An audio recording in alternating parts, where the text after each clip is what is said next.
5 of the injured are in serious condition, with some of the victims suffering amputations as well as shrapnel wounds requiring surgery. A suspect or motive for this bombing was not immediately known. Good Day Chicago at 7 starts now. And right now at 7 o'clock, oil prices have surged to their highest level in years as Iran selects a new supreme leader. We are live to explain what it could cost you.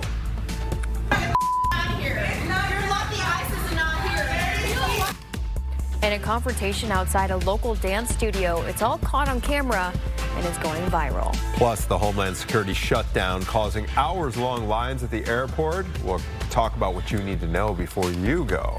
Plus, taking a live look outside. Time to take out those shorts, Anthony. That's right. We could hit those record highs today. Caitlin is tracking whether they'll last.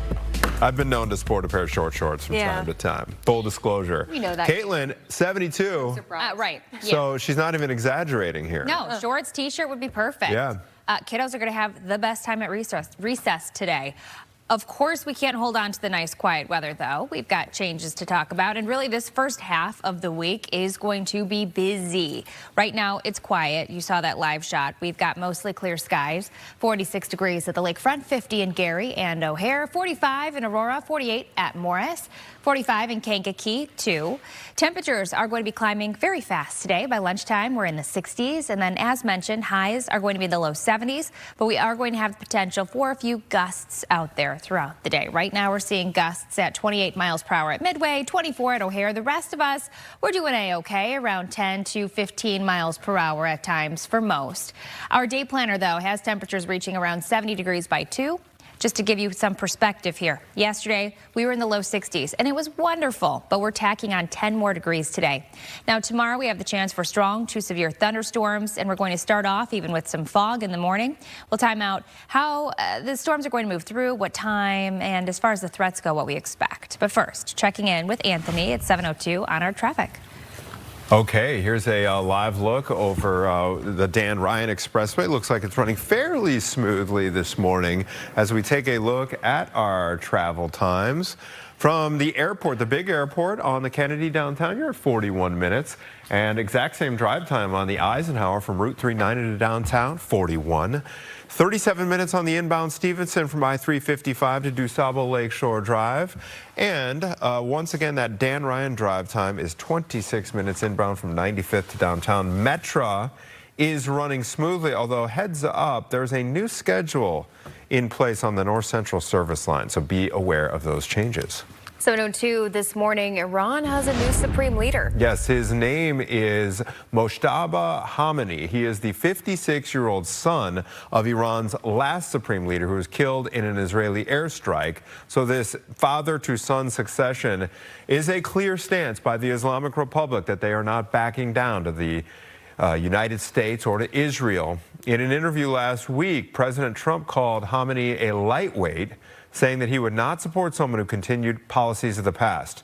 President Trump has said that he should have a say in deciding Iran's next leader, and he's calling for Iran's, quote, unconditional surrender. What we're doing is a great thing, not only for our country and not only for Israel, not only for the Middle East, but for the world. On Sunday, U.S. Central Command confirmed the death of a 7th U.S. service member who died after being injured during an attack on Saudi Arabia back on March 1st. Meantime, the bodies of the other 6 service members killed by an Iranian drone strike in Kuwait, those bodies are now back home. The President and Vice President saluted the flag-draped caskets during the dignified transfer at Dover Air Force Base in Delaware. President Trump called the 6 great heroes and said their death is a very sad situation. Pope Leo is making a new appeal for return diplomacy in the Middle East. He raised concerns the conflict could spread further during a prayer in St. Peter's Square, saying, quote, let us raise our humble prayer to the Lord that the roar of bombs may cease, that weapons may fall silent, and that space may be open for dialogue in which the voices of peoples can be heard. This morning, oil prices have surged past $100 for a barrel of crude for the first time in more than 3 years. Arce Kwan is live with the growing fears about how this could cost us here in Chicago. Good morning, Say. Hey, good morning to you guys. Yeah, I mean, the gas that these people are using to fill up their tanks is actually made from oil that's produced by countries near Iran. And as the war continues in the Middle East, that really means the gas prices are only also continuing to go up.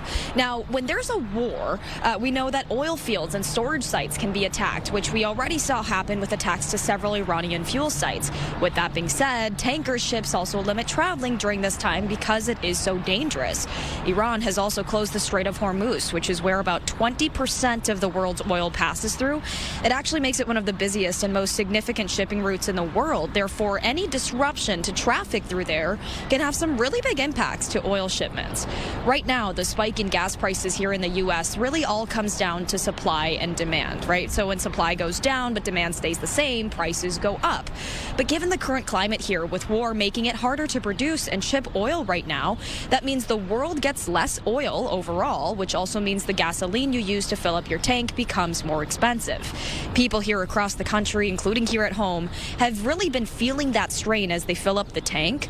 Right now in Illinois, it'll cost you an average of $3.52 per gallon for regular gas. That is slightly higher than the national average, which currently sits at $3.48 a gallon. With that being said, we know gas prices, of course, vary depending on where you actually fill up. And this morning, I looked at some AAA data that showed Cook County had some of the highest gas prices in the state. We are in Skokie this morning, and I will say the gas prices we're seeing here are lower than the national average I just mentioned. Right behind me here at the BP, we're seeing about $3.39 a gallon. In front of me at the Shell, we're seeing $3.44 a gallon. Guys, back to you. All right, Saquon reporting live. Thank you so much for your time. We do have some breaking news to share with you. There's been a violent home invasion reported in Winnetka. Police say last night 6 suspects broke into a home in the 700 block of Rosewood Avenue. One of them apparently posed as a food delivery worker to get inside the house. The victim was held at gunpoint inside the home while the offenders demanded specific items. The victim was able to escape. The police were contacted shortly thereafter. Police say the 6 are men and say they were wearing masks at the time. They believe they drove off in a black Acura RDX with no license plates. Anyone with information should call police. Chicago police, meantime, also investigating another act of violence. This happened on the CTA. This time, it was a shooting at the 79th Street stop on the Red Line. It happened around 1 in the morning yesterday. Officers say it started with an argument between several people when things got physical. A 21-year-old and a 23-year-old were both shot. They are right now in the hospital in serious condition. Officers have arrested 3 people. And it does follow a series of other violent incidents on the CTA, according to CTA data. Assaults and batteries on trains have climbed 33% in the last year. This is city data, I should say, while robberies and thefts have dropped. In November, a man set a woman on fire on the Blue Line. That made national headlines. It gained the attention of President Trump. The CTA added 120 Chicago police officers to patrol trains and buses, but the Federal Transit Administration says it's not enough, and they have given the CTA until the 19th of March to submit a new safety plan. All right, a confrontation between a Chicago couple and a group of teens was caught on video, and that video is going viral. Yeah, let's give you a closer look at what we're showing. The video shows a man throwing water onto the kids as they were leaving a dance studio Friday night. They tell us they believe it was racially motivated.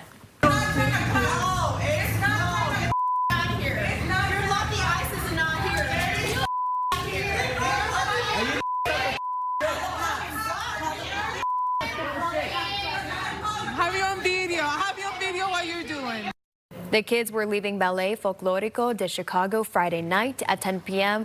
when the women and man started yelling at them about noise. Police say the man threw multiple cups of a liquid at them, hitting some of the children.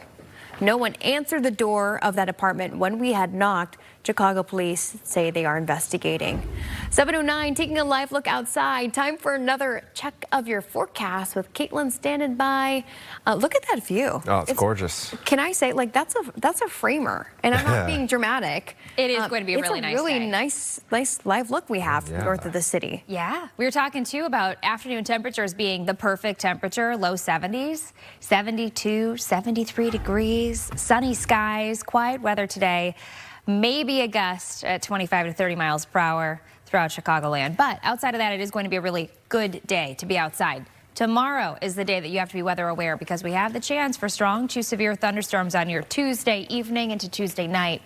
Today, though, this is what we're looking at. So starting off this morning in the 40s in most spots right now, but we do have mostly clear skies. This evening, we do have a few clouds expected southeast of the city especially, and that's where we could have some sprinkles, some light rain possible. Tonight, some fog, and then tomorrow is the day, as mentioned, when we have the chance for strong to severe thunderstorms. So here's our Storm Prediction Center's outlook for your Tuesday. Right now, we're looking at an enhanced risk from Chicago points south, really along I-88 points south. That's a level 3 of 5. But from Chicago points north, a slight risk, so level 2 of 5. Tomorrow, we have all threats possible. We could see tornadoes, damaging hail, and damaging wind. Here's our future cast. Let's time it out. First of all, starting with today, we have that southerly breeze, as mentioned, up to 25 to 30 miles per hour. This evening, here comes a few clouds and perhaps a sprinkle. Heading into tonight, we expect some fog to develop. And then tomorrow evening is when we have the chance for scattered showers and thunderstorms. This is 9:15, and we have the thunderstorms rolling through Chicagoland, which I want to point out that some of you may already be in bed when these storms are moving through. So make sure you have multiple ways to receive warnings. Heading into early Wednesday, we still have scattered rain around, and we actually have temperatures dropping on Wednesday enough to bring us a chance for a rain-snow mix.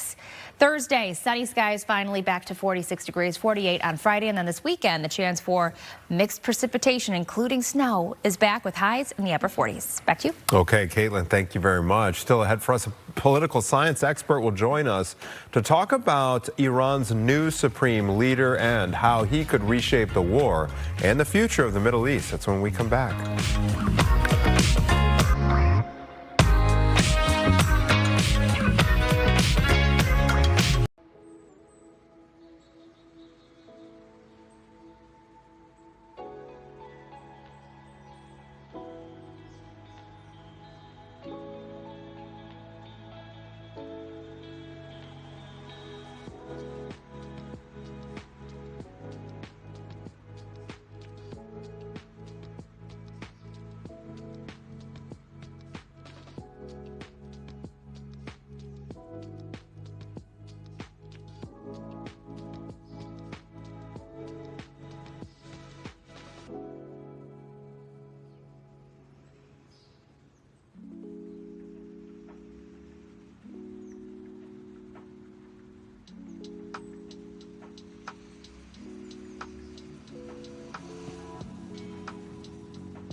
Fox Local Mobile. Welcome back. 7:14. Iran has a new supreme leader, Mojtaba Khamenei. Second son of the late supreme leader Ayatollah Ali Khamenei will now take over, and it's a move that could escalate the war. President Donald Trump has already said he considers him unacceptable for this role. So we're checking in with North Central College political professor William Muck to talk about this most recent development. Professor Muck, can you tell us what you know about the son, the second son here, and what kinds of policies we can expect from him? Well, we didn't know a ton about him. He was not a prominent leader in the regime. I mean, he was there, but it was clear that the previous supreme leader didn't want his son to necessarily take over.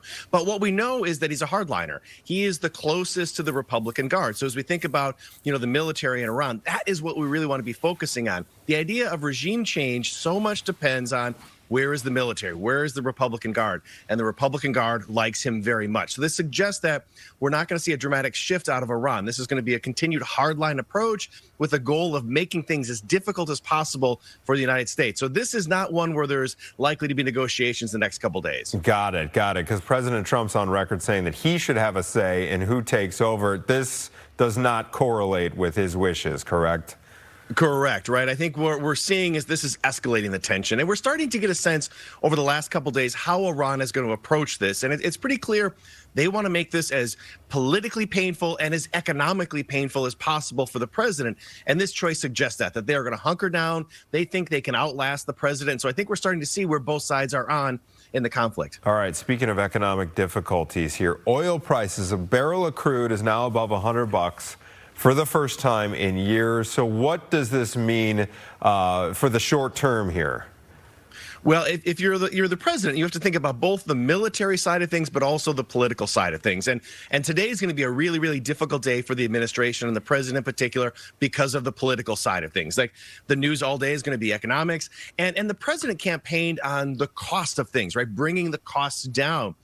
And oil prices are one that the American public focuses on very clearly, right? So this is going to be a difficult thing. And again, Iran knows this, and they are going to try to exacerbate all of that, right? So what we're seeing is, some are saying this is the biggest economic oil shock since 1979. That's the worst sort of news for the president, right? So they're an administration that likes to drive the news. And I think today they're going to be on the defensive, and that's challenging for any presidential administration. And one possible strategy to kind of ease the situation, the U.S., I understand, has lifted some restrictions on Russian oil to help stabilize prices. What kind of implications could that economic boost have on the war in Ukraine? Well, it's certainly a complicating one, right? What we start to see is how the ways in which the world is interconnected, right? So the United States has a position on the war in Ukraine, but that may be compromised by their position about their war in Iran, right? So we start to see this becomes more and more difficult. And certainly Putin would be happy to oblige if the United States would be a little more tolerant on some of these other issues. So this is why being president is really, really difficult, and why presidents are reluctant to engage in wars of choice, right? So there's been a whole lot of presidents since 1979 that would have loved to see regime change in Iran, but have been reluctant to do so for a lot of the reasons that we're seeing right now. It's difficult, it's complicated, and it can hang over your political career as you move closer toward the midterms. One thing that is really stirring up a lot of reaction is this deadly strike on a girls' school on the first day of this strike this past weekend, last weekend. The president now blaming Iran for that. Can you talk about the reaction to those comments here in the U.S. and around the globe? Yeah, and we still need to wait for more information, right? Some of the early reporting suggested it does appear to be the United States behind that, and we should wait till we know for certain. But that being said, if it does prove to be the case, this is a real stinger for the United States, right? This is the whole point when you engage a war is you draw a clear distinction between combatants and non-combatants. And this stuff happens in war, but it doesn't look particularly good. You're trying to win the world's support, and this doesn't help. The other thing, the factor to this is the Secretary of Defense Hegseth has been very aggressive in terms of how he wants to talk about war and how he wants to wage war. Well, there are reasons that you're careful and you follow the rules of war, and this is a great example of that. When you start hitting civilians, especially young children, it's really, really problematic. So, and again, it makes it more difficult to do your job when stuff like this happens. We have a question from a viewer I wanted to get your take on real quick before we let you go, Professor Muck. The U.S. has used, this potential nuclear threat as a justification for this action, okay? So Terrence writes in, does that effectively normalize preventative war as a tool of great power policy? And if so, what would stop other states, China, Russia, from using that same doctrine to justify their own interventions? What do you think? What a really wonderful and important question. Absolutely, right? So we go back and we think about Iraq in 2003. Part of our concern, like both the United States and globally, was breaking this norm against aggressive war. But then once you continue to do that, it normalized this, right? And so in this example as well, where this was a war of choice, the United States didn't need to do this. The nuclear threat was not imminent, but it creates a precedent for other states to do so. If you're Russia right now, you say, hey, what we did in Ukraine isn't any different from what the United States is doing in Iran. So these rules matter, right? And this is why people talk about the rules-based international system, partly because it helps regulate the behavior of states. And the United States, when they break those rules, makes it easier for other actors who we may not support, to do the same thing. All right, Professor William Muck, as always, thank you for your perspective this morning. Appreciate it. Thanks for having me. All right, it's 7:20 and time to check in with Caitlin as the sun comes up over Lake Michigan. I cannot wait to get outside later today. It's going to be one of those days where you want to spend the beginning, the middle, and the end of the day outdoors. We've got clear skies. Look at the sunrise. Temperatures, they're feeling pretty good this morning already. 40s and even 50 degrees out there. Satellite radar showing how quiet it is. Today, most of the day will be clear, but we do have the potential for a few clouds and maybe a bit of drizzle southeast. This is going to be later this evening, south of I-80. But right now, you're sitting at 50 degrees at O'Hare, 47 at the lakefront, 50 in Gary, and 49 in Joliet, 45 in Aurora, 42 in DeKalb. Highs today pushing to 72 degrees. Perfect temperature. We have winds up to 25 to 30 miles per hour, but that's about the only hiccup in the forecast for today. Tonight, we have some fog possible. Temperatures dropping down to the 40s and 50s. And tomorrow is going to be a day where you want to stay weather aware, especially the second half of the day. I'm talking about evening time, even tomorrow night. We have the chance for strong to severe thunderstorms. You can see this temperature difference we have going on too, where the upper 70s are possible south and locations north of the city could be around 50 degrees. So this storm system is going to be moving on through tomorrow. Before we get there, as mentioned, today is going to be a quiet day with just the few clouds that build this evening, and then tonight that bit of fog. Heading into tomorrow evening, the chance for those strong to severe thunderstorms, which all hazards are possible. If we have a severe thunderstorm, damaging hail, damaging wind, and tornadoes are possible tomorrow in Chicagoland. Then we get into Wednesday. Rain is going to continue, and it could impact your morning commute, actually. And as temperatures drop into the 40s, we could see a rain-snow mix on Wednesday. Thursday will be quiet, 46 and sunny. Friday, 48. And this weekend, we could see a rain-snow mix return with highs in the 40s. It's 7:22. Stay with us. We'll be right back.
7:25, welcome back. Lines are starting to stack up at airports across the country as the partial government shutdown continues.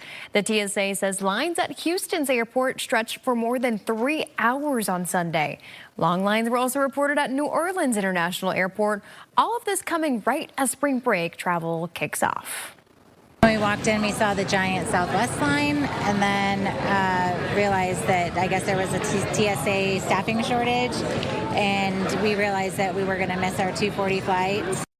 With the shutdown, most TSA officers are working without pay, so the result, a surge in workers calling out, creating the staffing shortages and therefore some of the long lines that we're seeing. One man has been working for TSA for 10 plus years and is based out of Phoenix. He calls the shutdown a huge economic roller coaster.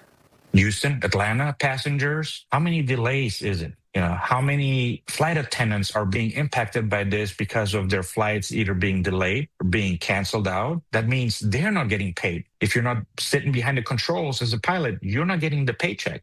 The Trump administration and DHS, they're pointing fingers at Democrats, saying this chaos is a result of their refusal to fund DHS. The Senate voted Thursday 51-45, failing to advance legislation to end the partial shutdown. This is a problem of policy, not personnel. The rot is deep. No one person can straighten this up until the president changes the whole agency, stops the violence, and reins in ICE. Democrats say they're not backing down until Republicans agree on things like requiring judicial warrants for ICE operations, removing masks from agents, and requiring body cameras. We're not hearing about these kinds of delays at O'Hare or Midway, but that could change at a moment's notice. 7:27, Caitlin, what are we looking at for weather? It's going to be a beautiful day today. We've got the sunshine. We have temperatures pushing into the 70s. Just a little bit breezy today, but the chance for severe weather is back tomorrow. A full check of your forecast is coming up.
The Pentagon says a 7th U.S. service member has been killed in the Iran conflict.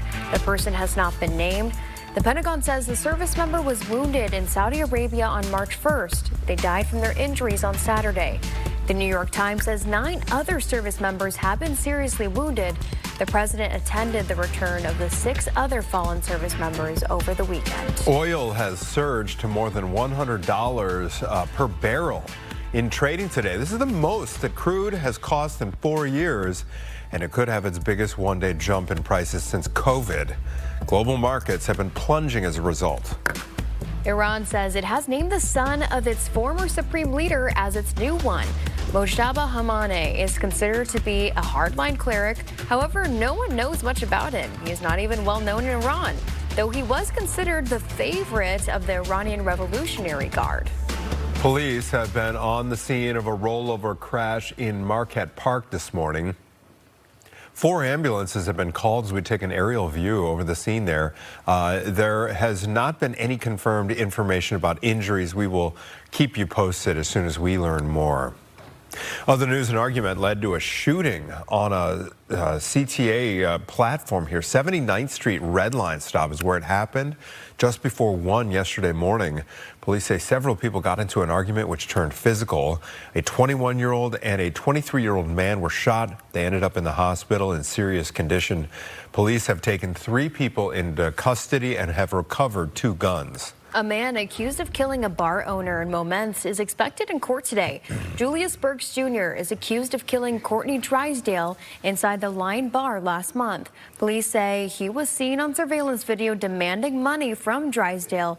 She handed it over, but police say he shot her anyways. Damage assessment continues in Michigan after a violent tornado outbreak killed several people. 3 people were killed in Union City, where people say there wasn't a warning.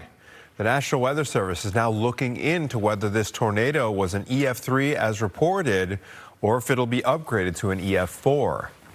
We got people from Chicago, from Kansas City, these experts that have been on these very destructive tornadoes. And what they're doing is they're reviewing some of the data points that I've had, that I collected and shared back with them. And so we'll make the determination whether there is support and evidence of an EF4. A lot of the construction back there is 1970s, so it will be difficult, but we're going to take our due diligence and review that.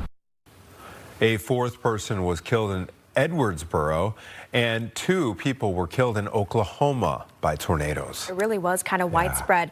Caitlin, I know we're expecting some storms tomorrow. Is it more during the afternoon? Like, should people be worried during their evening commute, or is it later at night? It is going to be after about 4 to 5 p.m. Okay. I want you to be weather aware. That's going to continue on through the evening and even into tomorrow night. So you could be in bed tomorrow night when we still have that potential for severe weather. Today, though, it is beautiful and quiet. We've got sunny skies and temperatures on the way. Low 70s expected. Right now, though, we're sitting at 47 degrees at the lakefront, so it feels even good right now when you step out the door. In Gary, it's 50 at O'Hare, 45 in Aurora, 50 at LaSalle, 42 in DeKalb. So the temperatures, they're not bad this morning, but highs, as mentioned, are going to be about 10 degrees warmer than we were even yesterday. We could have that wind gusting to about 25 miles per hour at times. Tonight, we have the chance for some fog to develop, a low of about 50. And then tomorrow, as Gabby was mentioning, we have the chance for severe weather in Chicagoland. High temperature right around 59 degrees. We're going to have a wide range of temperatures north to south, colder north, warmer south, southern locations back to the 70s. Our 7-day forecast, though, does have that potential for rain and storms, so make sure you have multiple ways to receive warnings tomorrow, because we could have tornadoes, damaging hail, and damaging wind, as well as flooding potential because of heavy rainfall. On Wednesday, that rain is going to continue. We could see a rain-snow mix before things do dry out. Heading into Thursday, sunny skies, 46 degrees, and then 48 to finish the week on Friday. This upcoming weekend, the chance for some precipitation around with highs in the 40s. We have a couple photos to share with you this morning. Thank you so much for thinking of us and sending in your pictures. This first one, sunset over Lake Catherine in Antioch, from Sue Gustafson. Thank you so much for your pictures, Sue. I love that sky. It reminds me of Trix yogurt. My kiddos love that stuff. Pretty, pretty, pretty. And our next photo, this one out of Wisconsin, Belgium, Wisconsin, from Jan. This is also another stunning photo. The bright reds and purples of the sky and a country road. That looks wonderful. That would be a beautiful spot to spend the day today with all that sunshine. We have so much more ahead. Stay with us.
Responsible for the content of this ad.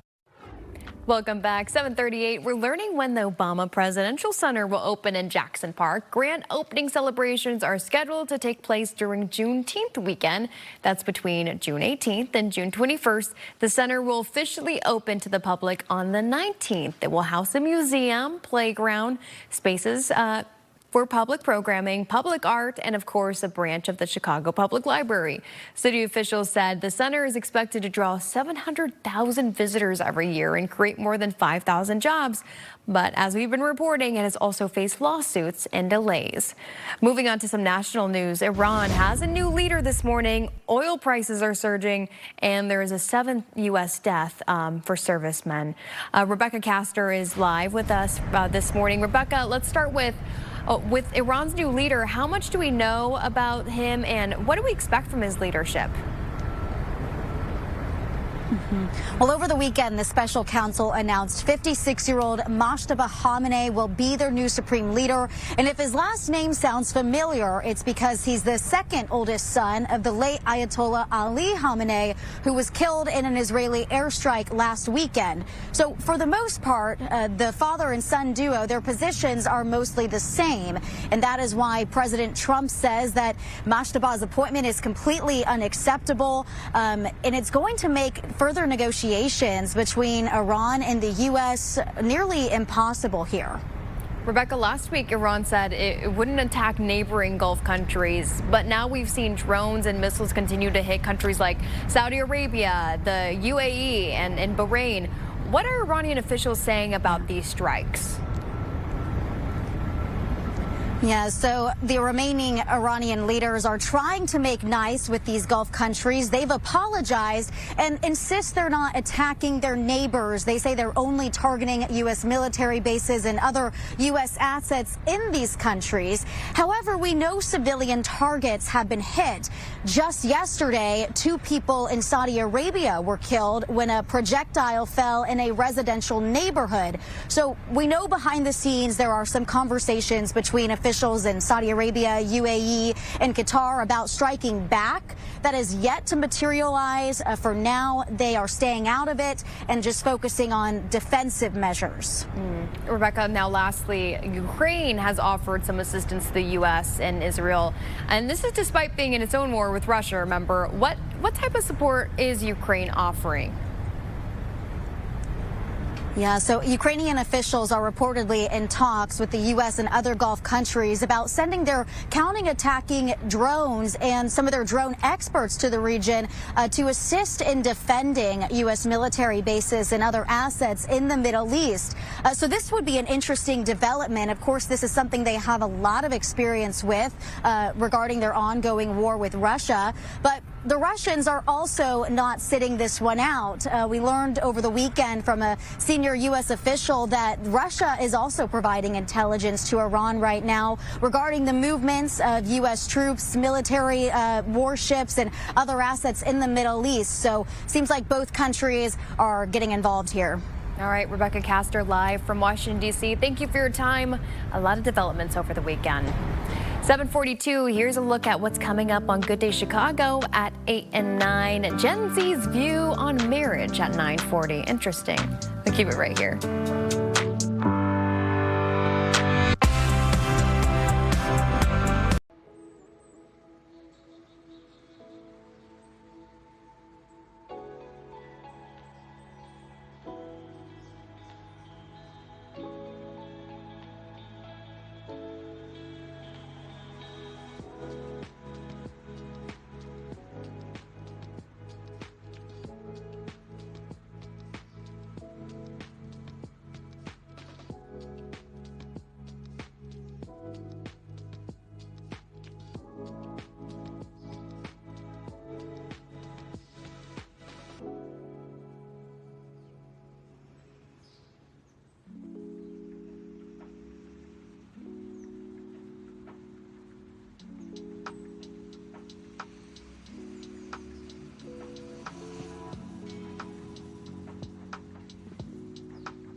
Time is now 7:45. Here are some of the top stories we're following this morning. The Pentagon says a 7th U.S. service member has been killed in the Iran conflict.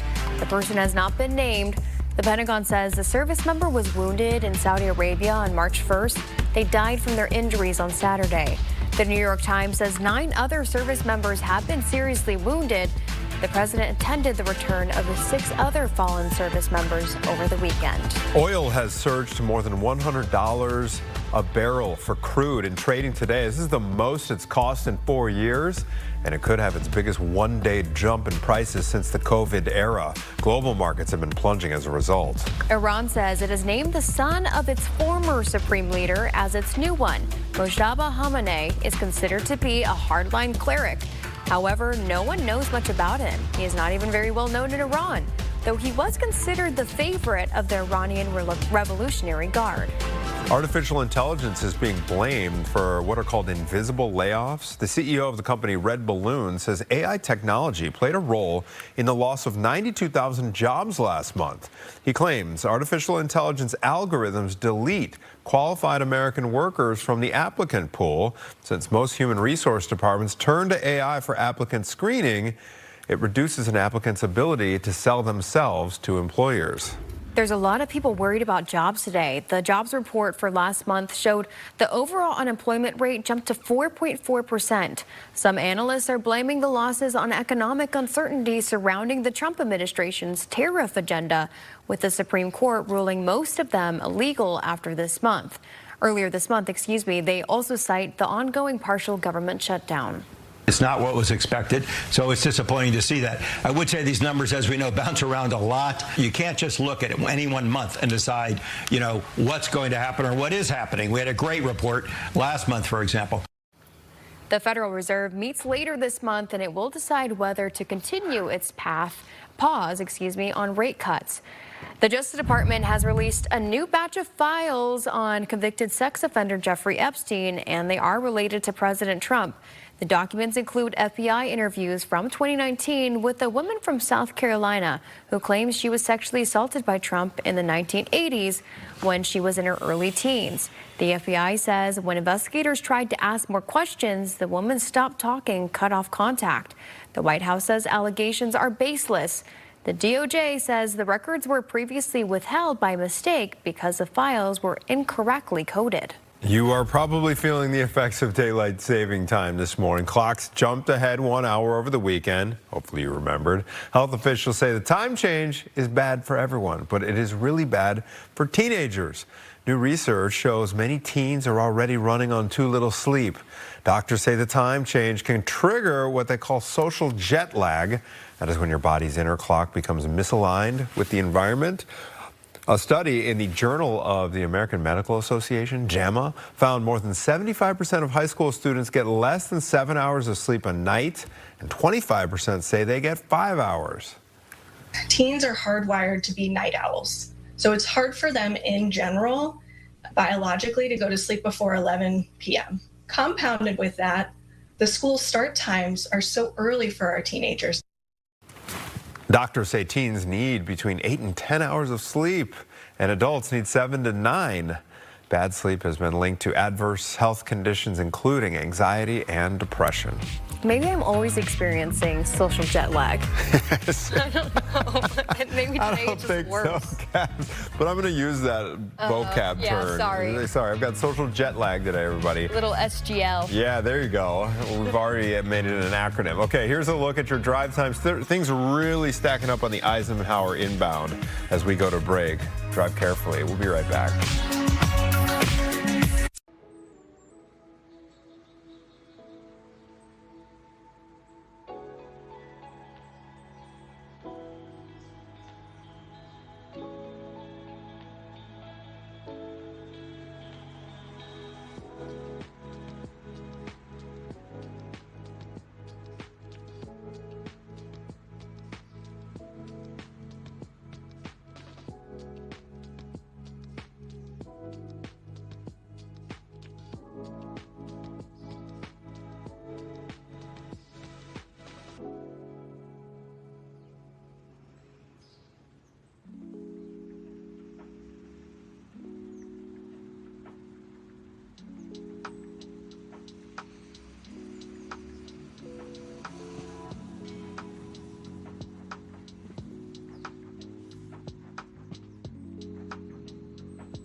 Neil Court, and I approve this message.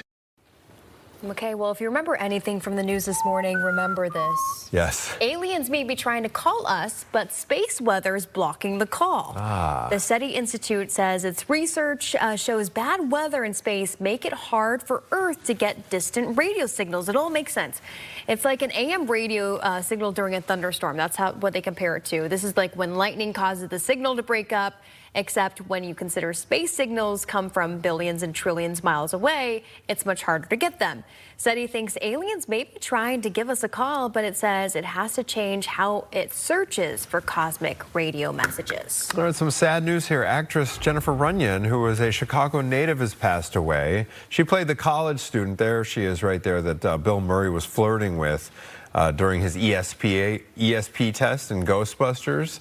She also starred on Charles in Charge, the movie 18 Again, and played Cindy Brady in A Very Brady Christmas. Her dad was DJ Jim Runyon, who worked at what is now ESPN 1000. He worked there back in the 60s. Her family says she was recently diagnosed with cancer. She died at she was only 65 years old. Super sad. Yeah. A woman has been arrested for firing shots at Rihanna's home in Beverly Hills. Police say Rihanna was home at the time. The woman is accused of shooting several shots from her car at the house. Rihanna luckily is fine, and no one knows why the woman was shooting at the home in the first place. The name might sound a little insulting, but at least the kids are getting into hobbies, though they are calling them grandma hobbies. This means things like needlepoint, mahjong, gardening, pottery, origami. And they say they like escaping technology and getting creative, and they say it helps them connect with real people. It really kind of is just like the polar opposite of what our generation is growing up with now, and I think people really like that. And I mean, the grandmas were onto something because like these are great hobbies. The grandma hobby trends have become increasingly popular on Instagram and TikTok. Many hobbyists said their offline tactile activities are an embrace of the older analog world. We've talked about this a lot, Yes. Anthony, especially What's on old Chicago is new. now. The analog bag, Yeah. you know, that you carry around with It's all back, people. knitting tools. And We'll that. have to look into a new hobby for us. All right, plenty more Good Day Chicago ahead. Keep it right here.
now open in Crystal Lake. It's the final days of Saks Fifth Avenue on the Mag Mile. It is one of the 12 stores closing because of Saks parent company's bankruptcy.